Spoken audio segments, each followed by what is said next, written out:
మీరు daily microwave use చేస్తున్నారా? Food heat చేయడానికి దీనికి మించిన డివైస్ లేదు. కానీ మైక్రోవేవ్ స్టోరీ స్టార్ట్ అయింది ఎక్కడో తెలుసా? వరల్డ్ వార్ II రెడార్ ల్యాబ్స్లో 1945లో engineer Percy Spencer radar technology మీద వర్క్ చేసేవాళ్ళు. యాక్చువల్లీ రెడార్ మెషిన్స్లో యూజ్ అయ్యే మ్యాగ్నెట్రాన్ మైక్రోవేవ్స్ని జనరేట్ చేస్తుంది. మరి మ్యాగ్నెట్రాన్ అంటే ఏంటి?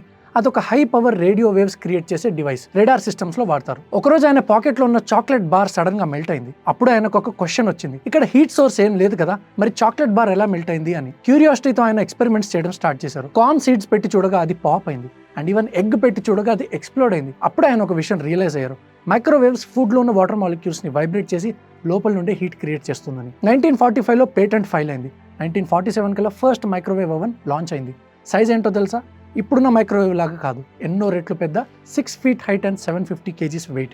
ఇంకా షాకింగ్ పార్ట్ ఏంటంటే, పర్సీ వర్క్ చేస్తున్న కంపెనీ రేథియాన్ అనేది ఏదైతే ఉందో అది మైక్రోవేవ్ పేటెంట్స్ యూస్ చేసి మిలియన్స్ సంపాదించింది. కానీ డిస్కవరీ చేసిన పర్సీకి జస్ట్ $2 బోనస్. ఒక మెల్టెడ్ చాక్లెట్, ఒక క్యూరియస్ ఇంజనీర్ వల్ల మన ఎంటైర్ కిచెన్ టెక్నాలజీ ట్రాన్స్ఫార్మ్ అయిపోయింది. ఇప్పుడు మీకు ఒక క్వశ్చన్, మ్యాగ్నెట్రాన్ అనేది ఎలక్ట్రికల్ ఎనర్జీని ఏ టైప్ ఆఫ్ రేడియేషన్లోకి కన్వర్ట్ చేస్తుంది? Comment below.